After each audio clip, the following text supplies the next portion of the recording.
and re-emphasize the idea that movement itself is important on its own, right? For its own sake, it's important. It's a way to promote health, increase the quality of our life, and fight off disease. And if that's what exercise and movement means to you, perfect. It doesn't have to be, I'm going to make money off of it. I'm going to gain popularity and notoriety from it, which is how movement is projected to us, right? You move your body this way for this long, and you will get all these other things with it. And that's just not quite true.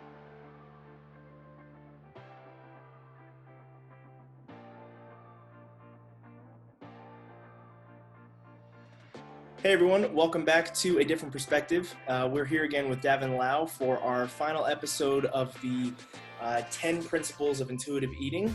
And even though it's not necessarily the final principle, it's the one that we saved for last. This is the one that is sort of at the intersection between both Davin and I's experience. And we're both really excited to talk about this one. It pertains to movement and how movement can pertain to the idea of intuitive eating. A lot of people really dive into nutrition as a result of going into fitness in some way. So we're going to talk about the discrepancies there and some ways to approach fitness. So I'm really excited. Davin, how are you doing today? Doing well. Thanks for asking. Cool. All right. So let's go ahead and dive right in with our last episode recap. So Davin, can you talk a little bit about what we discussed last week with respecting your body? Yeah, so we talked about a very nuanced topic in respecting your body. It very much plays into what we talked about previously and what we're about to talk to with each other today. I think in the way we feed our body and the way we move our body, that's how we truly respect it. And we talked about different things we can do to ensure that we meet its needs. We treat it with dignity and respect. And exercise or movement is it's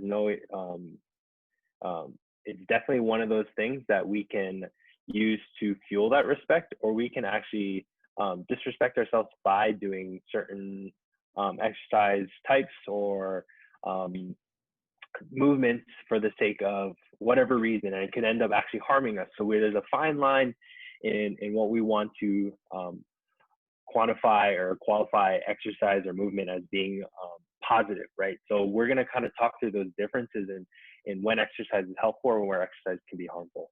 Yeah. So maybe with that, let's, Davin, can you describe a little bit of maybe some of your experiences with fitness and when you had first started off? I mean, as a young athlete, I'm sure you were active in high school and stuff like that. What types of things did you do, and did you enjoy it? Yeah, I grew up playing a lot of sports, pretty active lifestyle growing up. Tried every sport every kid could get into. My parents threw me into all different things. So definitely a very positive relationship as far as moving my body for the sense of enjoyment and fun. Being a kid, you want to just connect with people and play. That's kind of the bottom line. But as it started to stem into competitive athletics, I think I intersected with the era of collegiate athletics where almost all kids who play high school sports are told, like, hey, you want to play the next level, here's what you got to do. And I think the culture and the environment kind of pushed everyone in that direction. So my relationship with athletics and sports kind of stemmed in different directions at that point in time. I ended up leaving playing baseball, playing football, sports that I played for, a lot of my childhood, because they weren't fun anymore. And then I ended up playing basketball, and I wasn't very good, but I really enjoyed playing it and competing. And it kind of stemmed into other sports from there. But I definitely, and I think a lot of people can relate to the idea that there was a sport they got burnt out by for whatever reason, and they don't maybe play that sport anymore, or they do now and they found different ways to enjoy it. How about yourself? What's your athletic background and experience been like? Very similar, actually. I played every number of sport that I could try, and I lived all over the country, so I got exposed to various types of sports. So, I played rugby, football, soccer.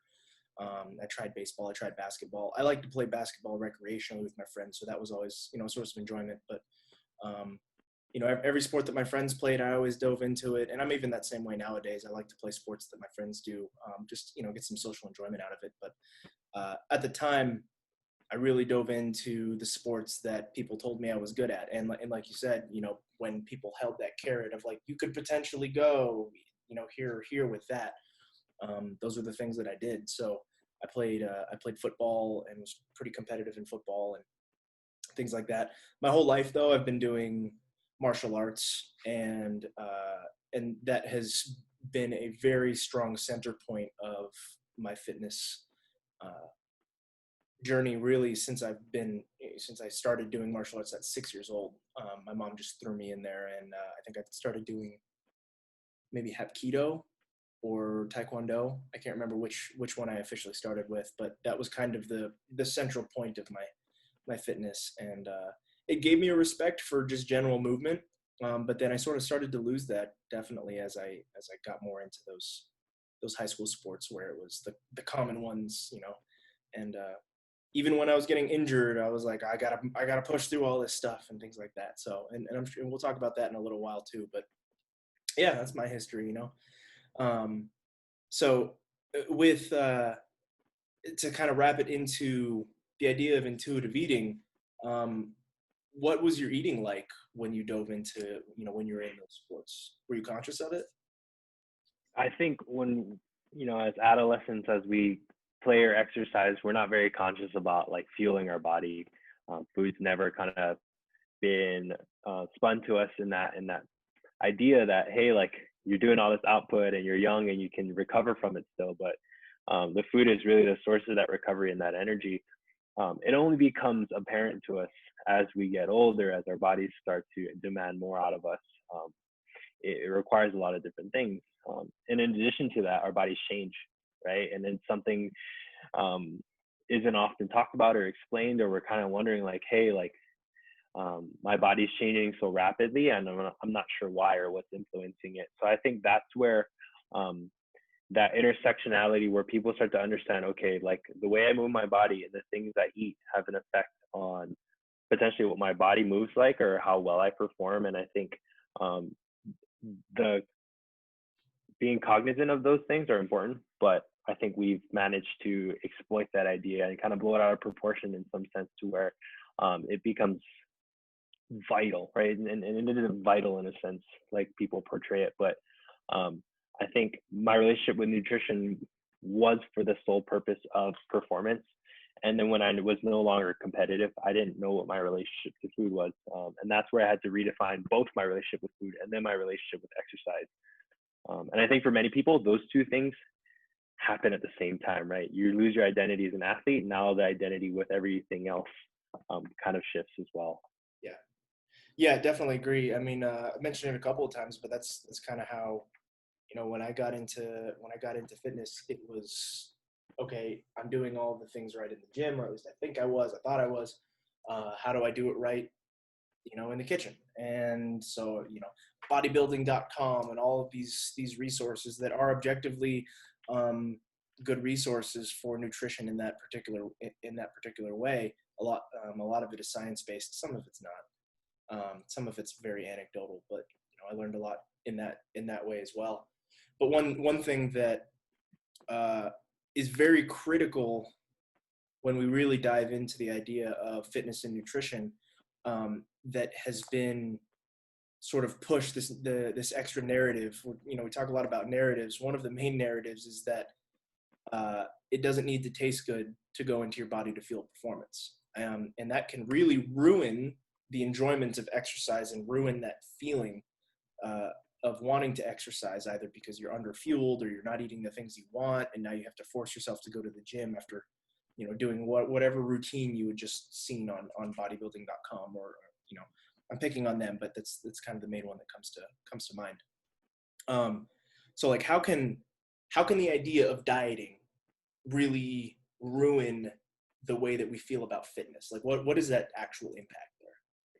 Yeah, so when we're focusing on the sole purpose of exercise or moving our body to change our body composition, it can really impair with that interoceptive awareness we have.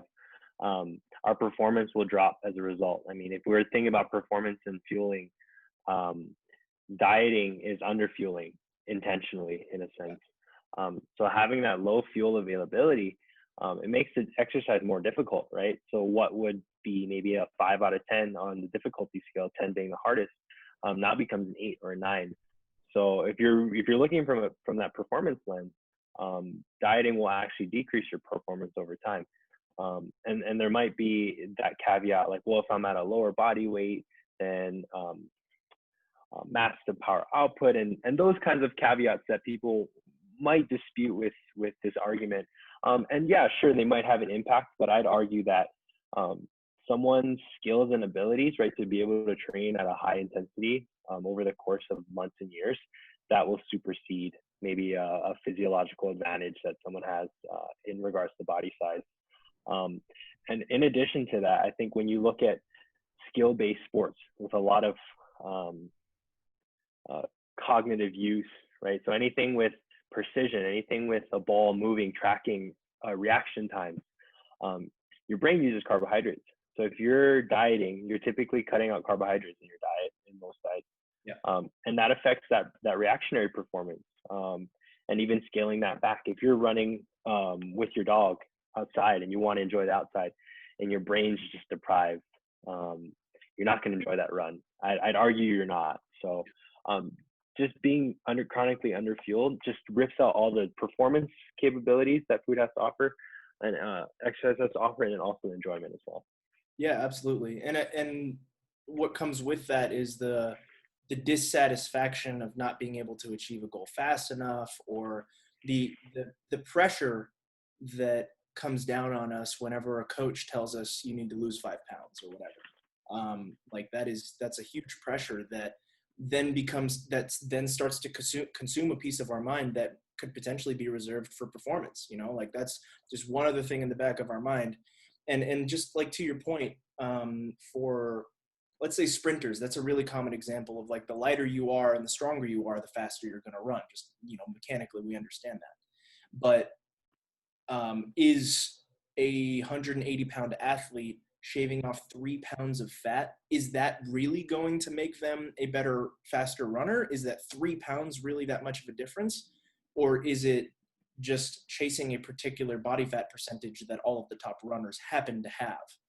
And so I think that there is a huge disconnect there between the idea of optimizing body composition for performance. And it's totally understandable to say, okay, maybe a 300-pound athlete at the exact same level is probably going to be slower than a 180-pound athlete with the same muscle mass and the same neural coding and all of that. But again, 183 to 180, that's not going to make a huge difference. And that small difference right there could be quality of life, and that quality of life could improve performance. So in that way, I think that those are huge barriers for a lot of people that look into performance, because then they think to themselves, they look in the mirror and they say, oh, well, you don't look the part, So that's, for me, I always felt that way, especially in fighting.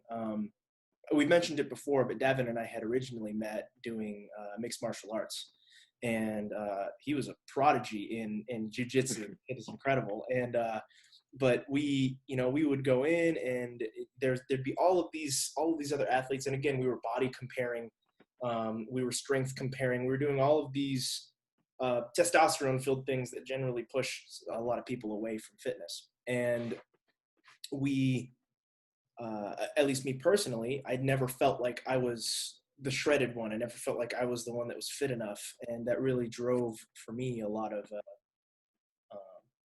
negative relationships with food, and it started to affect other relationships and stuff too. So, yeah, just kind of alluding to the idea of barriers here. So maybe what are some other barriers that people might encounter, both average Joe all the way up to performance athletes, in order to enjoy and continuing an exercise program lifelong?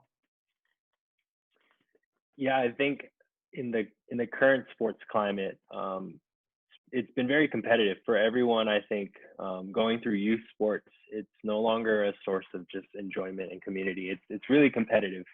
So I think I'm speaking to an audience who's probably played competitive athletics for the most part. And we can all remember being younger and exercise almost being a punishment. And maybe so in your life right now, exercise is a punishment for eating certain foods or looking a certain way, or the way people treat you is the result of you not looking a certain way. So exercise is the way you're gonna handle that situation. Um, so yeah, exercise is looked at in a negative light, and that's why in intuitive eating they use the term movement. And movement can encompass a lot of things, right? Versus the term exercise, we kind of look at exercise in the conventional sense of weightlifting or strength training, and then some sort of endurance component. So moving away from that and kind of being more abstract with what we would consider movement. Um, Other barriers I think that people might face to engaging in some forms of movement or exercise just kind of stems from your youth, maybe being teased or being uncoordinated or maybe not being chosen for sports teams. Those things can be ingrained into our relationship with exercise. Um, Maybe we've always had a parent or a spouse who kind of pushed you into exercising for potentially weight loss or various hidden agendas, and I think that can um, be harmful, and we kind of rebel against those individuals. Like, you want me to do this for you, and it's like I'm going to do the exact opposite for me. So that can be another barrier. Weight stigma is another one. We talked about that last episode, and someone who's in a larger body stepping into a gym, really puts themselves and exposes themselves to being teased or being hurt, and put themselves in a dangerous situation. So I think reducing that barrier, as if you're a coach, if you're a leader, if you're looked up to in a certain space, be welcoming. I think um, nothing's more helpful than someone welcoming you into the space that they're new to. And I think that's something we don't do enough of. And a last one that I think I relate to personally, and maybe the younger generations can as well, is a barrier is just working out too hard, or burning out really early. We look at exercise on TV or in the media, and it's celebrities, like just the after picture and then the workout they did to get to that after picture, or pro athletes, right? Pro athletes doing crazy sprints in the sand, backflips, and playing with fire, or like crazy things, right, on social media. And we think exercise looks like that. That's what it has to look like for it to count. So we kind of want to move away from that and be more inclusive in what we would consider movement, so that we reduce these barriers for people. Yeah, absolutely. And along those lines of inclusivity and kind of opening up those barriers, Planet Fitness, they get a lot of flack for this, but the idea of the lunk alarm, like I wouldn't be the way that I work out, I would not be welcome in a Planet Fitness instantaneously. I'd walk in that building and they'd be like, get out. But it's because I sort of look the intimidating part. The way that I work out can be intimidating for people who are not into the style of fitness that I personally enjoy. So one thing that I think they've done really well is they've catered to the community who wants to be able to move, but not feel like they're being judged by somebody who's intimidating them, or not do some of the loud and clangy stuff. They just want to go and they want to enjoy themselves for a half hour, 45 minutes, and then get out of there and go home and enjoy their family. And I used to judge them for that as well. But the more that I'm learning about this idea, the more that I really understand the business model, and it's successful as a result of that, because it really does include so many people, and it can kind of, on top of it, it's cheap, and it's all machine training, things that are very accessible to a lot of people. There's directions right on everything you do, so it reduces chances of injury. So it's a very inclusive environment. So I have to applaud it now after the fact. So I just wanted to bring that up. I give props to Planet Fitness and Anytime Fitness and places like that. Yeah, where I started. So yeah. So how might somebody actually work through those barriers that you had mentioned? Yeah, I definitely want to caveat this point, at least with focusing on how it feels. I think that's important for people when they start to work on their relationship with their movement and their body, turning inside and saying, do I enjoy this? Is this fun? Does it make me feel good? Things of that nature. And just caveat it with the idea too, that if you're a competitive athlete, and I'd argue competitive in the sense that there's money involved, that's what I would kind of put the threshold at. It might be a different relationship with food, because this is not your occupation. This is what puts food on the table. So, that relationship might be a professional business model. but not neglecting the idea that at some point that will end and your relationship will have to be redefined. So if you're in that setting as a competitive athlete and you use training to make money or a living, still listen to this point because it's going to apply to you in the future. But shifting that mentality from like, I need to burn this many calories, or I need to run this many miles, or I need to do it for an hour or 2 hours or whatever the amount of duration is, for it to count. And tuning out from those things, but saying like, how does my body feel? You know, is it getting better as I go along, or am I starting to taper off? And do I want to stop?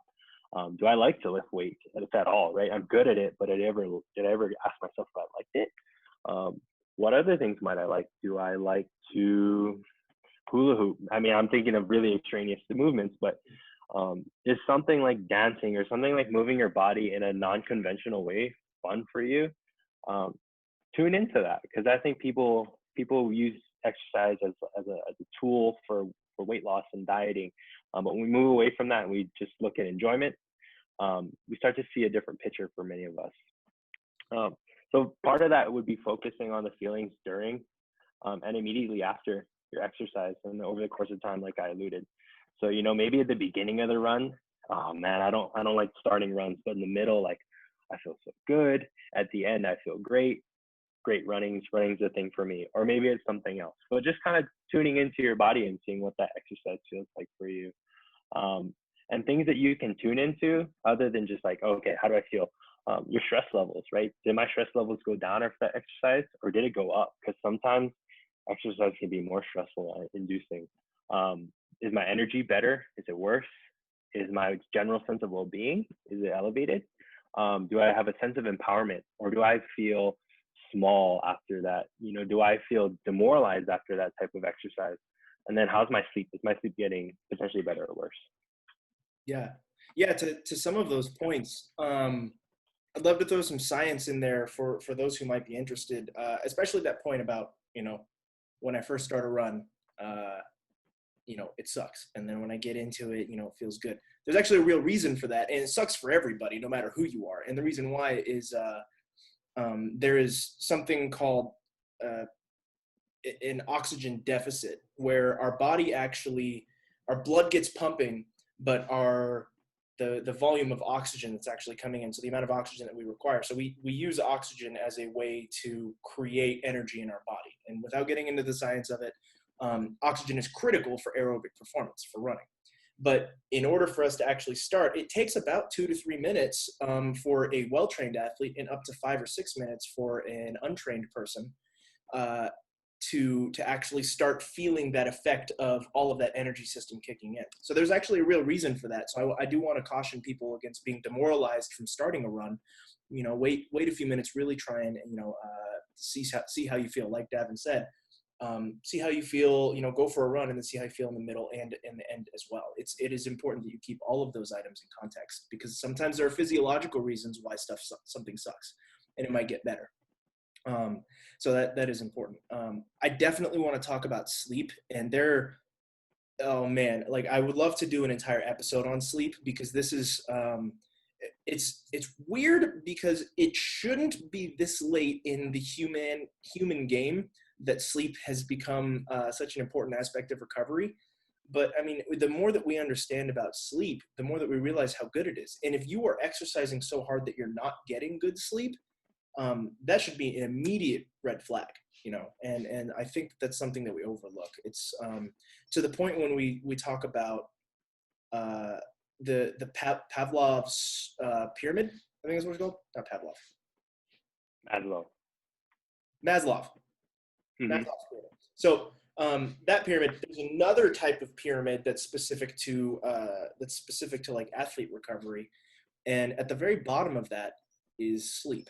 And like we need it to recover. So if you're not getting good sleep, let that be a major cue for a number of issues, for sure. But if it's directly related to a fitness program, that's important to, you know, to understand. So those barriers, I think, are really, really common. And being able to sort of shift your mindset around, like you said, the enjoyment aspect of fitness is really, really important for everybody to do, while you're in competition, or if you're just trying to enjoy your life. So let's talk about the idea of decoupling exercise specifically from weight loss, because like you said earlier, most people sort of naturally associate the idea of exercise with weight loss. We have this image of a runner losing weight as they run, and that's just not true. It really just isn't true, and it takes many miles. It takes multiple bouts of training for changes to happen. It just doesn't happen that fast, and people always look for these quick fixes. So, in your words, how would you try to go about decoupling exercise from weight loss? Maybe aside from some of those points you just mentioned.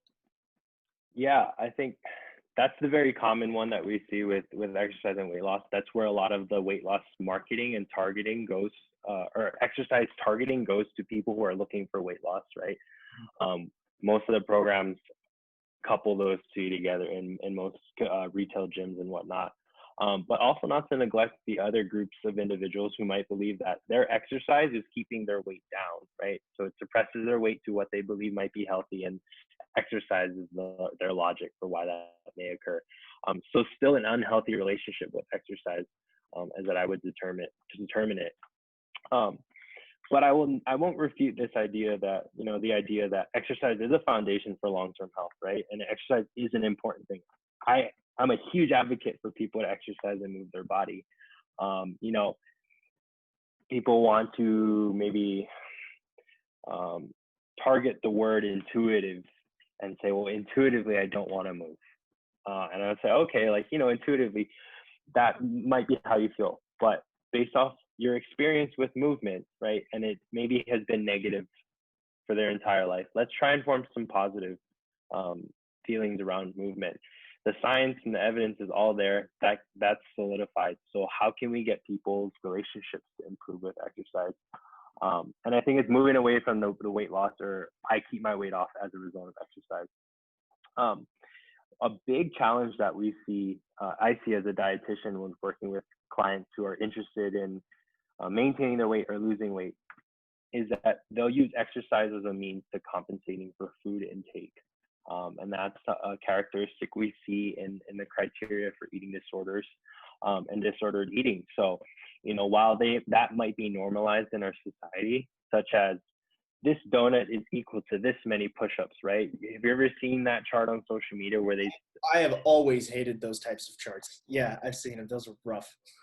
Right. So it's equating those two activities together, and I think that's really damaging to the relationship someone might have. How are you going to enjoy the health benefits or those push-ups, if you do love push-ups, when you're constantly thinking, oh, I shouldn't have ate that donut, right? So yeah, just that simple logic that we kind of are told really can ruin our relationship and be very harmful. In a way, it's sort of projecting that shame, like if you eat this donut and you didn't do those 75 push-ups, that like you should feel bad about eating that donut, and it's just in that simple image, and all of it makes us feel both of those feelings. And yeah, it's the way that we present figures is so powerful. I think that's it's a huge effect. Anyways, I'm sorry.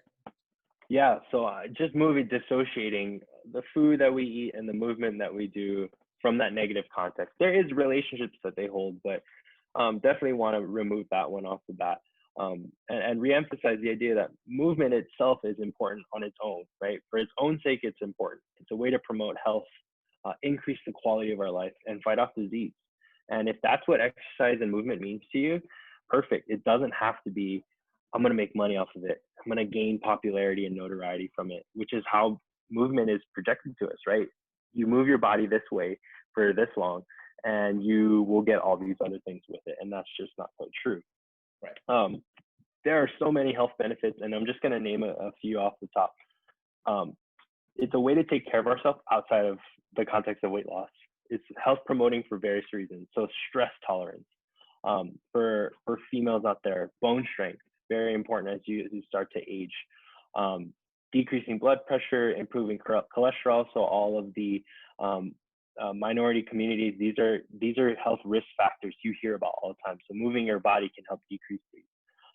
Improve satiety and appetite regulation. So we talked about food and tuning into what's satiating to us and what fulfills our appetite.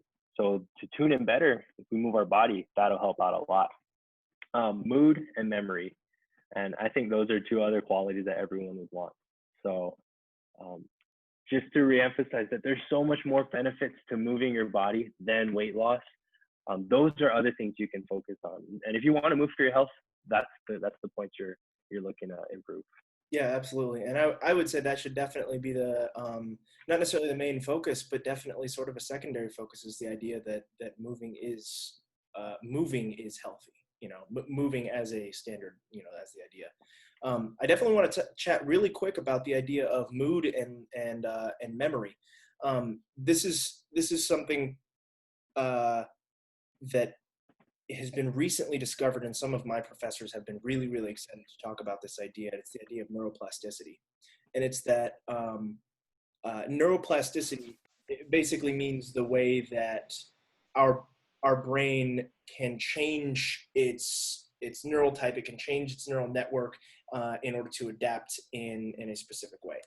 That's probably vague and wrong in a couple of, maybe if somebody who's a neuroscientist watching this, maybe I got something wrong. But the idea is that you can positively affect your brain through the idea of movement. There's one thing that is so strong, and at our age, or those who might be younger than us, especially in school, movement it can be neglected. Like you said, if maybe you're being forced into a sport and then you end up rejecting it, sort of that reverse psychology piece. That can be a detriment to your education as well, because there's been so many studies that have shown that just taking a 15-20 minute walk prior to studying increases your ability to remember something that you study. So from an education factor, which, I mean, everybody's learning something throughout most points in their life, we learn better. So, I mean, in that same way, we've also shown that it can improve the way of memory loss. I mean, it can improve symptoms of dementia and symptoms of, what's the other one that's associated with dementia? I'm totally blanking. Alzheimer's. And symptoms of Alzheimer's, yeah. So it can really improve symptoms of those, and in some cases, really stave it off for a significant period of time. And on the idea of reducing risk for chronic disease and all those are the ones that constantly get pushed, but we don't really realize that it affects our brain in such a positive way. And with that comes the mood aspect. And that's where Davin mentioning the idea of checking in with yourself afterwards, because if you check in with yourself afterwards, after you've done a workout, I've never really, even when it's a really hard workout, I don't know that I've known anybody that says, I really wish that I didn't do that. It's very few cases. And when you do say that, you probably overdid it.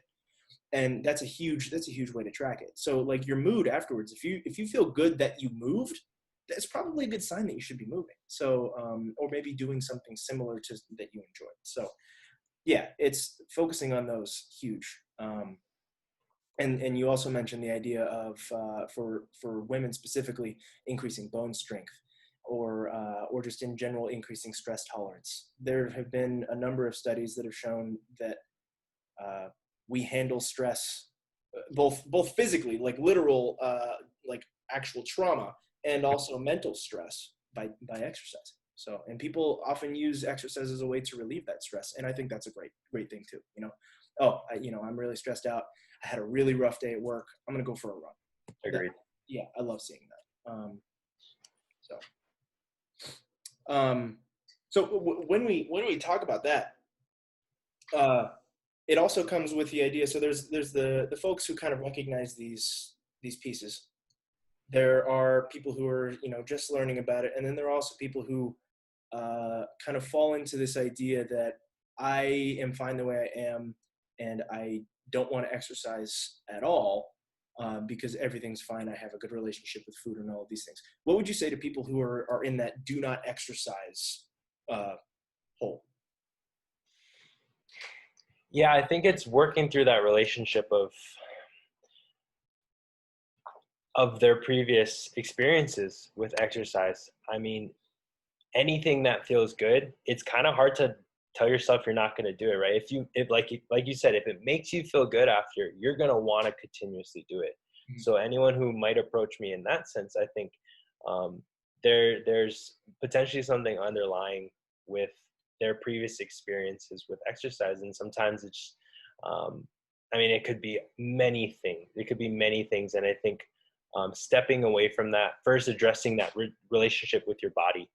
I think once someone can present themselves as vulnerable with that, you can start to move into the territory. It's like, okay, like I know I have a positive relationship with my body potentially at times, and I want to treat it well. I want to respect it. I want it to feel good. And exercise is a potential gateway to making it feel better. And I think just working with different types of exercise and movement. I think we get into this dichotomous view of exercise, and it looks like this or it looks like this, and it doesn't look like anything else.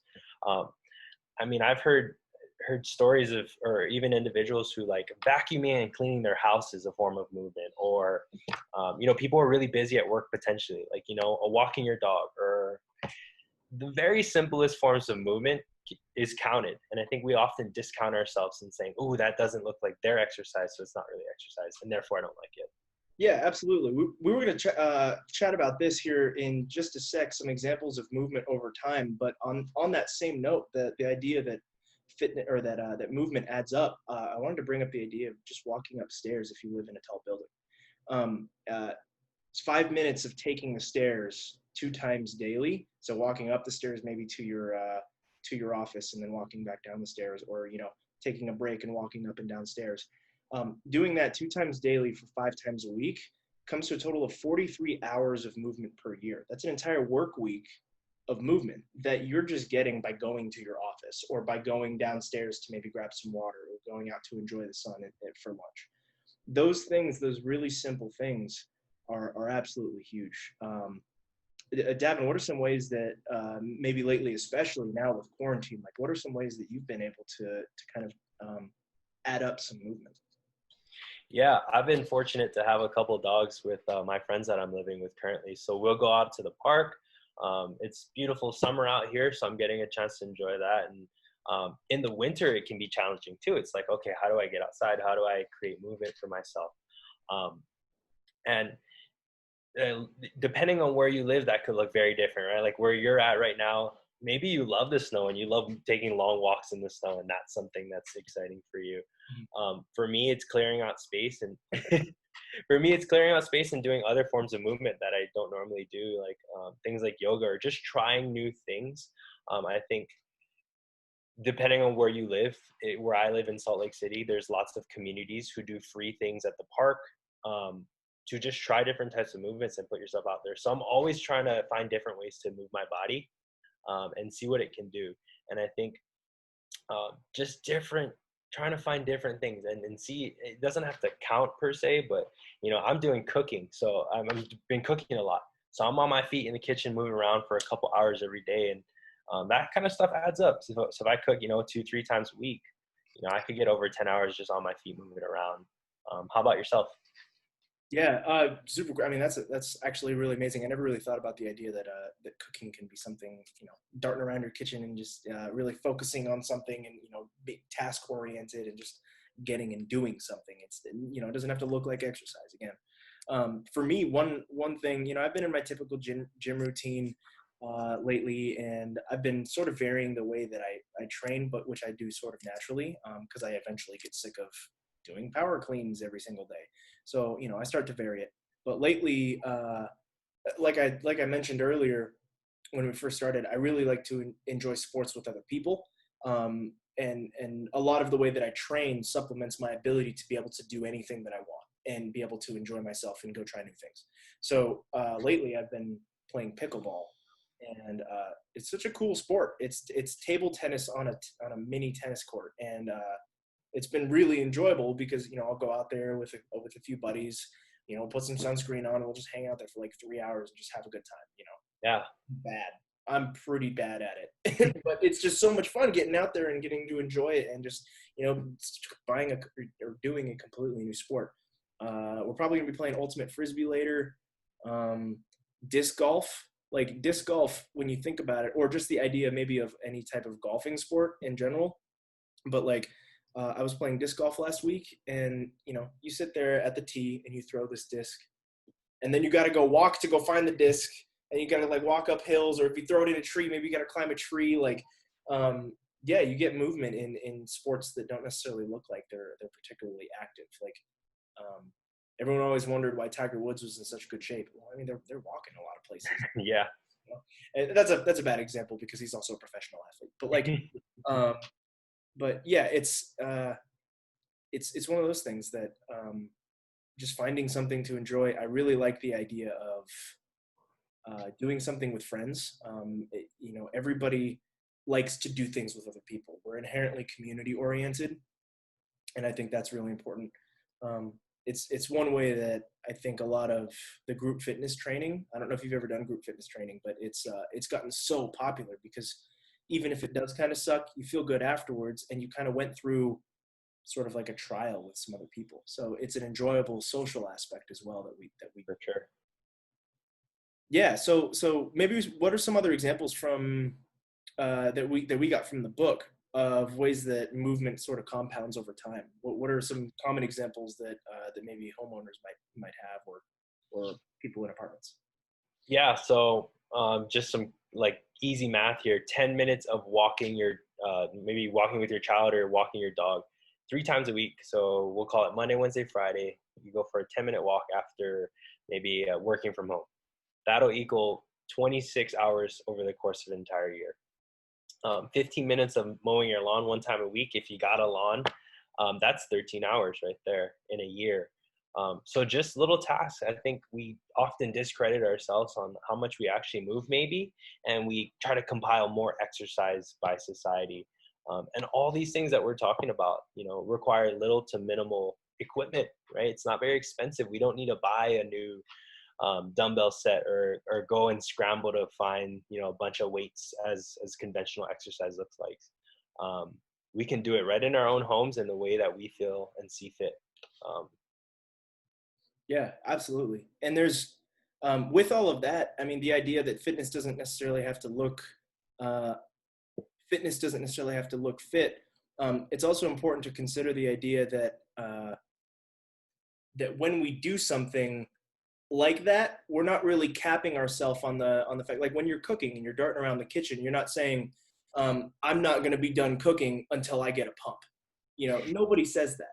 Maybe a few people say that already, but nobody really is thinking about cooking for a specific amount of time or getting their heart rate up for a specific amount of time. So like, I think that those are maybe traps that people can fall into with the idea of trying to get exercise in. They qualify exercise as being something that has to fit a certain like statistical standard. Right. So I mean, I think that's definitely a major trap that people can fall into. To that point, I think with all these examples we're using, let's revisit this idea that we want to be mindful, right? So in the midst of my cooking, I'm mindful. I check in the middle. I say, how do I feel like to be on my feet, to be moving, to like have to think and coordinate myself? Mm-hmm. I feel good. How do I feel at the end?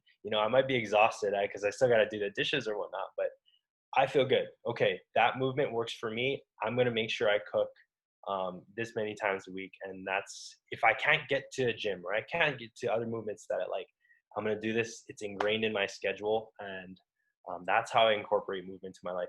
So not forgetting to check in the midst of any sort of movement you do on a walk, mowing the lawn, things like that.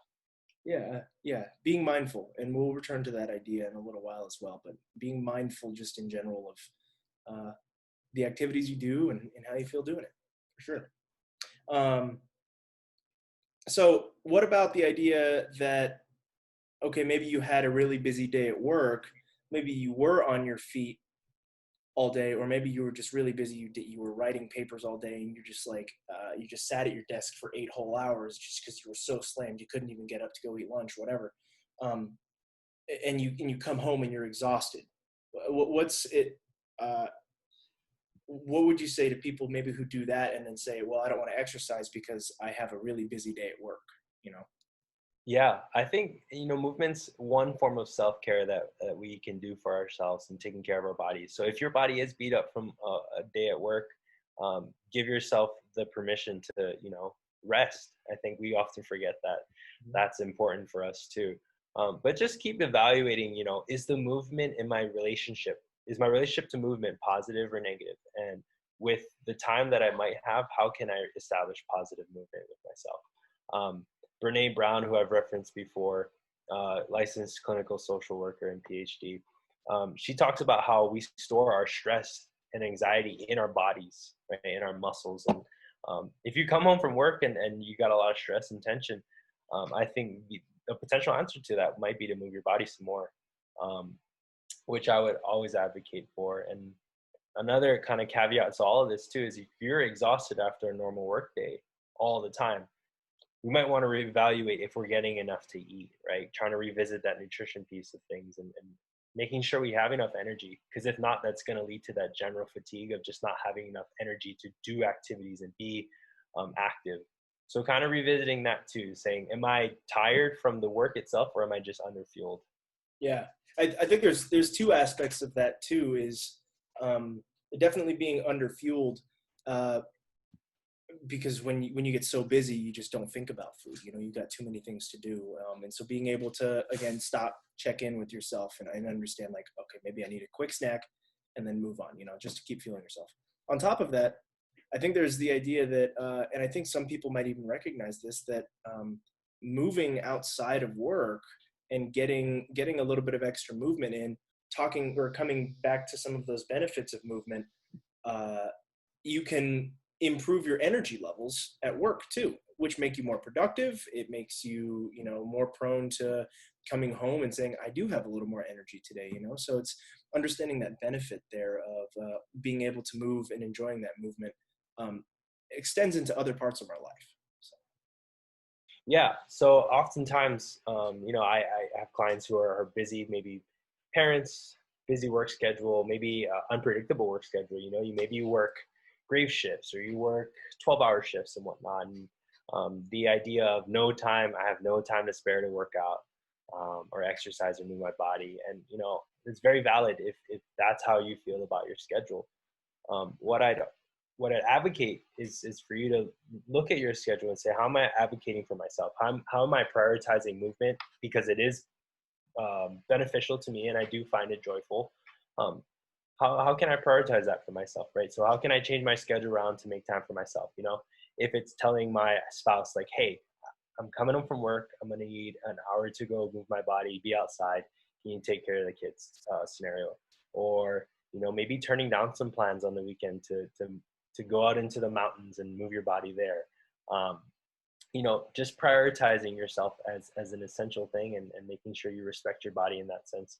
And moving that schedule around. That schedule never really leaves us too much time for ourselves. So we got to carve it out. We got to be non-negotiable with how we treat ourselves. Absolutely. And there's, again, making all of these connections and making these connections. If you don't have time to spare, and you think that, well, maybe look at what you're doing throughout the day and say, where can I add in movement in those 2 or 3 minute increments every, a couple times a day, like that 5 minute taking the stairs, people walking up to your office. If you look at an elevator and you look at the stairs, maybe just decide to take the stairs, and then that adds up over time. You're not taking any real extra. Maybe you're going to be 30 seconds to a minute and a half later to your office than you would have been if you took the elevator.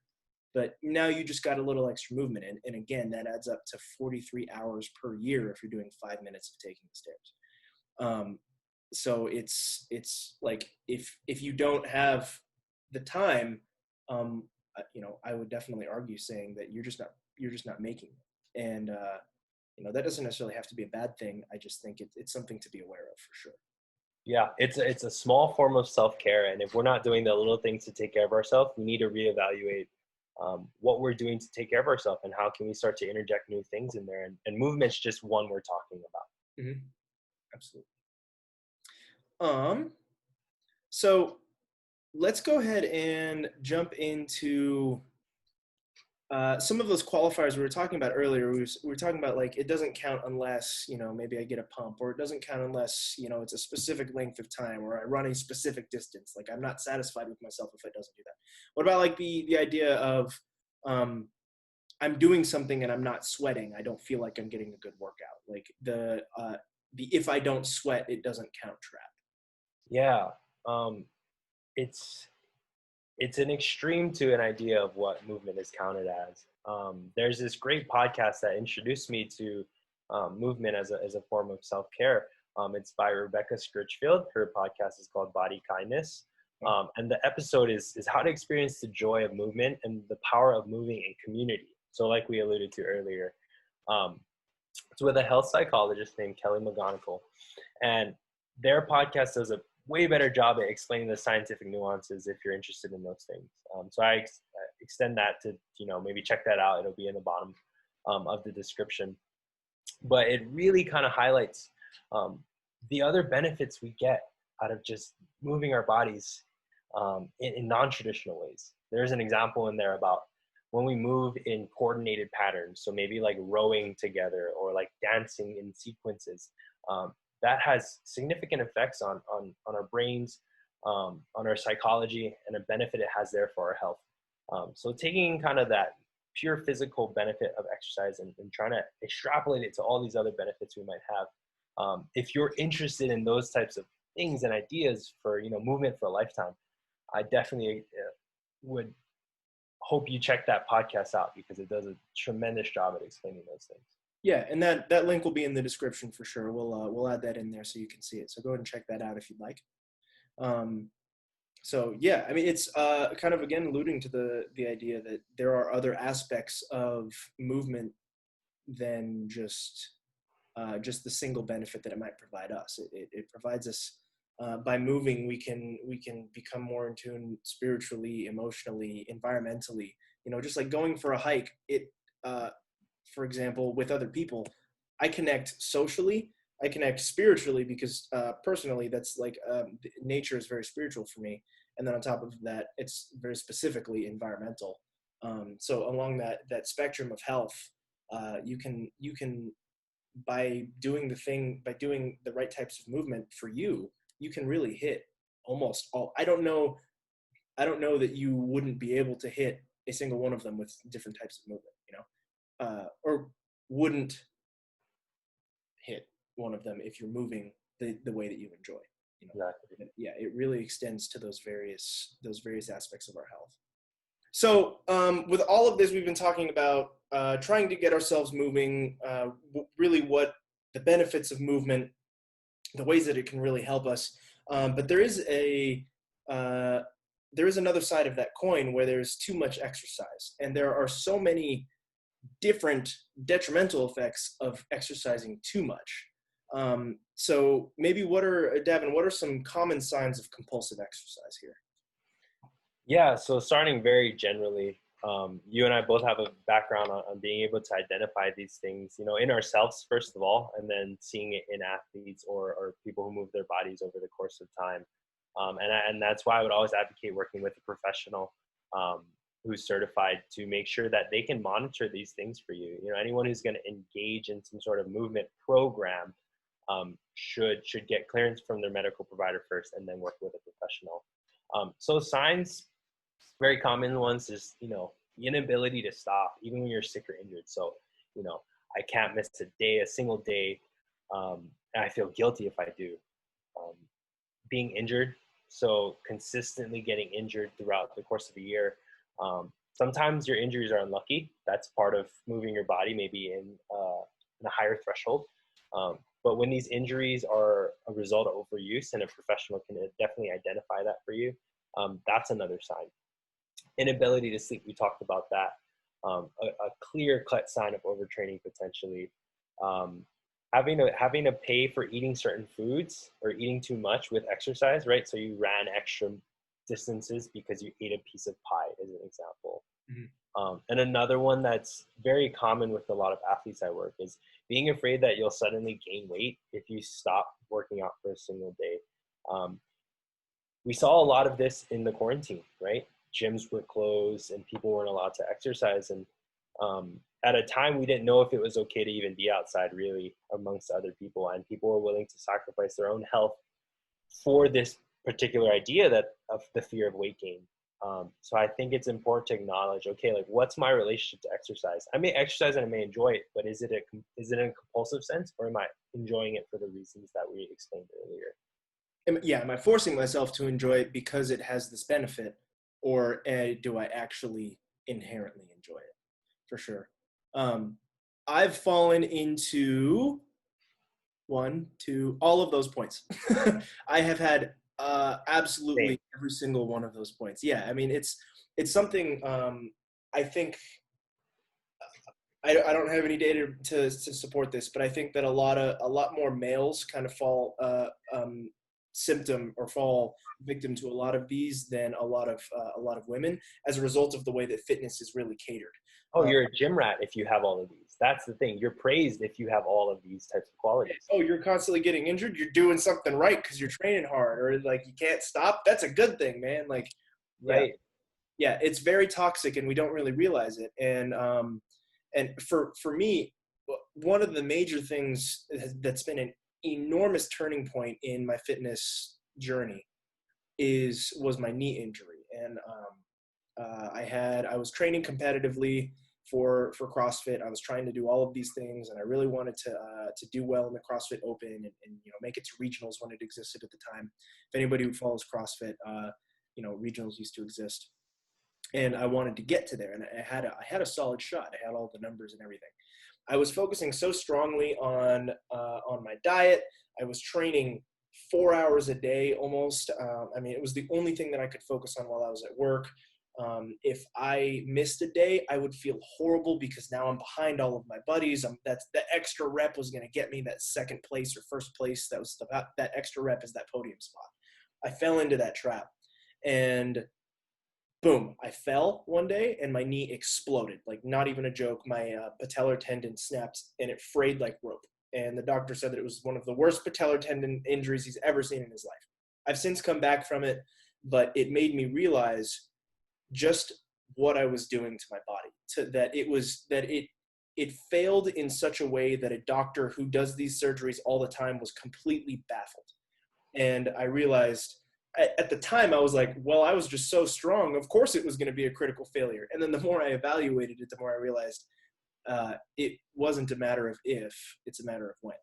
And that gets passed around a lot in professional sports. It's not a matter of if you get injured, it's a matter of when. And I think that's probably realistic, but people go into it knowing they're going to get injured, and that's not particularly healthy. What's maybe a major point of too much exercise that you would hit, like a piece that you realize, like, oh man, I need to take a step back?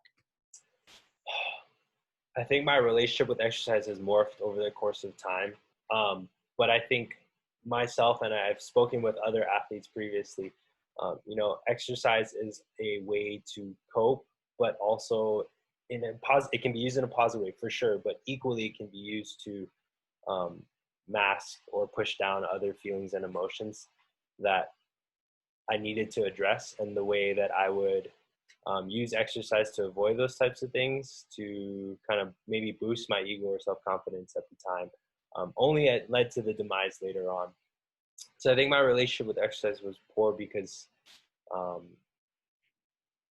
it was the body comparison trap. It was pushing myself because the limit that I was told I could reach, I wanted to surpass that and more, right? The ability to reach the highest level of your potential gets measured to other people's potential. And it seems very accessible, right? You put on ESPN, you open in social media. It seems so close you could grasp it. And I was chasing that for so long, and I realized it was an illusion of something that I truly wanted, was just community and belonging. And exercise moved away from that for me. And that's why I liked it in the first place, is the community aspect of it. So I think once I realized, like, wow, like, I'm only working out alone. I feel very lonely after I leave, a workout, and I physically, sure, it looks this way, but felt very lonely in that sense, I think exercise really took a different turn, and I use it now rather to connect myself with people, and then the health benefits are secondary to me. Yeah, that's good. That's really good to hear. It's yeah, it can almost become a crutch because I mean, in just the chemical aspect of addiction uh, can happen with fitness, and I think that happens a lot with the idea of the pump and all of these things. We get these endorphins, and that runner's high or the lifting high or whatever that we get, or being WOD drunk, as something that we say in CrossFit. After you do a really hard workout, you get kind of like woozy and goofy, and like those feelings, we learn to really enjoy them and like them, and so we naturally chase it, and then we chase it and chase it and chase it and chase it, and then we need it every single day, and then we start to fall into that realm of overtraining. So what we're specifically talking about here when we say too much exercise is the idea that you overtrain, and it's really important to address the science here of why overtraining is a bad thing. And when you're constantly loading your body up, I mean, the point of training is to assist in performance in some way, and the point of loading our body is so that we subject our body to a specific amount of stress, and then our body can bounce back from that amount of stress. But if we're constantly loading up our body with stress just to relieve some other form of stress that we might be having in our life, or trying to fill some other void, some community aspect, something that we're missing inherently, we can push ourselves into the point where we're not letting ourselves recover enough, that we're never getting back to 100%. We go up to 97%, and then 94, and then 90, and then, and eventually it gets to the point where you're no longer really functional. You get injured. All of these are signs of overtraining, and overtraining, we're learning so much more about it. And there's biological markers of overtraining that people are studying, but the idea of overtraining is one that's striking more because it can have lifelong effects. If you overtrain as an athlete, it can ruin your career. It can take you out for years and years because your body revolts against the idea of training completely. You can cause so much muscular damage that you could no longer potentially do a particular movement anymore. And I think people ignore that for the addiction factor. So yeah, so we bring all of these things up not to scare everybody who's listening, but to sort of warn you, or maybe if you feel any of these particular symptoms, to maybe like take a step back, talk to a professional, evaluate what you're doing, maybe with a trainer or with a nutritionist. Am I eating enough? Am I training too much? These are the types of things that professionals are meant to be able to help you with. So, yeah. So let's wrap up today by talking about some last items for really taking all of these parts that we've discussed today and tying them into the idea of building activity for the long term, lifelong movement, being able to continue to enjoy moving throughout our whole lives. Devin, what are some ways that we can start to frame that for our watchers or listeners? Yeah, I'm speaking to potentially a very diverse crowd. So, if you're younger and you're in the peak of your athletic career, talk to your parents, talk to someone older than you. Their life has changed potentially in the way they move their body. So, and everyone ages. So this is all relevant information for everyone. And for those of you struggling in your relationship to movement, take some of these ideas and reevaluate, where maybe your previous engagements with movement didn't fulfill these needs, and what might. So we'll start off with getting active in daily living. We alluded to a lot of different things we can do in our daily lives while we're at home in quarantine, maybe right now, to just be active, moving our body and being able to check in with ourselves throughout the day. The next one is making movement fun. Gosh, when we were kids, playing at recess, there's nothing quite like it. And you never thought about, I'm tired or like this or that. You just wanted to play. Mm-hmm. So when you can turn movement into play and make it fun, there's no reason why you're going to pass up on it. It's going to be something you seek, something you make time for, and it's only going to benefit you in a myriad of ways. The next thing is making it a non-negotiable priority. Things pop up for sure, But as we talked about movement as a form of self-care, you know, if you're really putting yourself first to respect your body and respect your mind, you make it non-negotiable. You know, analogous to that is brushing your teeth or taking a shower, or, you know, whatever you do on a daily basis that's non-negotiable, right? I'm going to do all these things. There's no reason why I'm not. Movement can fall into that category if you make it fun, if you make it a part of your lifestyle, and then you make it non-negotiable. Another point is be comfortable. You know, we talked about respecting your body in the last one, and you know, wearing comfortable clothes, being in an environment that makes you feel comfortable and inclusive, right? Does it cater to people your body size potentially? Does it cater to people of your demographic? Do you feel safe? Do you feel accepted? Whether you fail or you succeed or you do it right or wrong, do you feel comfortable in that environment? That's a huge thing that you want to look for in the different types of movements. If you decide to engage in a community, make sure it's a community you feel comfortable with. That's going to be key. And the last one is include strength training.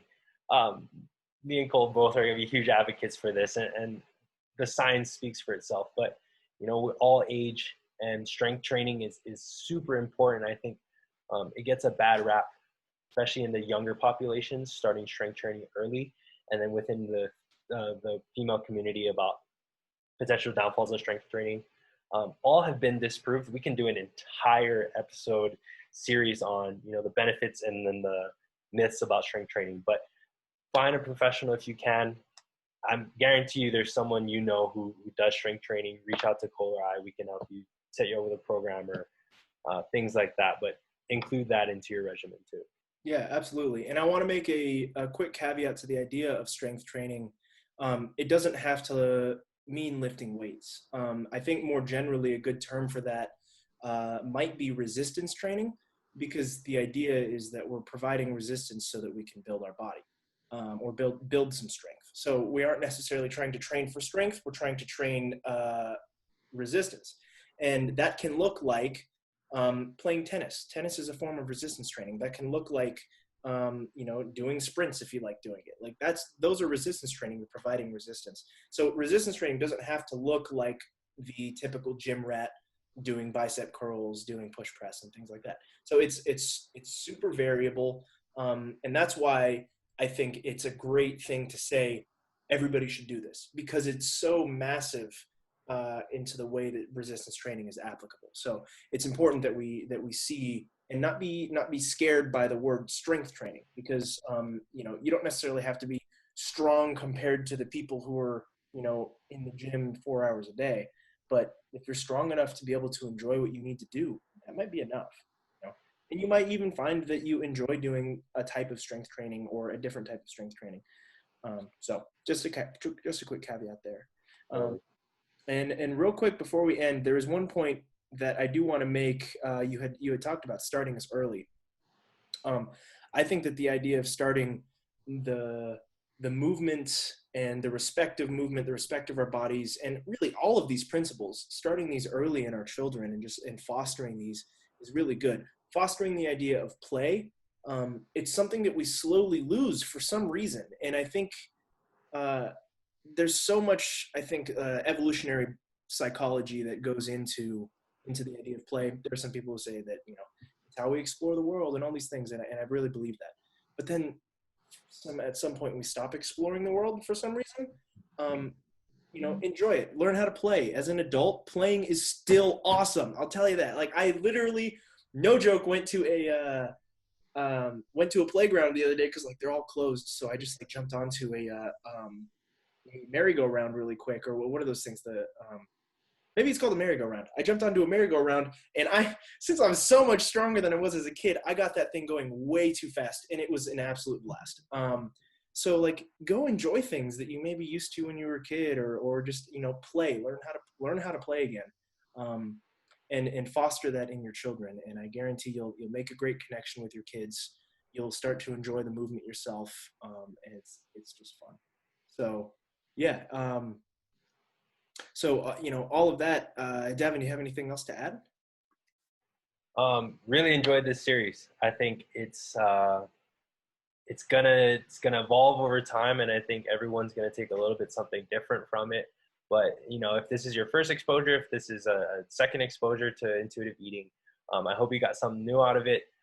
Definitely feel free to reach out with any questions, and look forward to talking about this as it evolves for the future.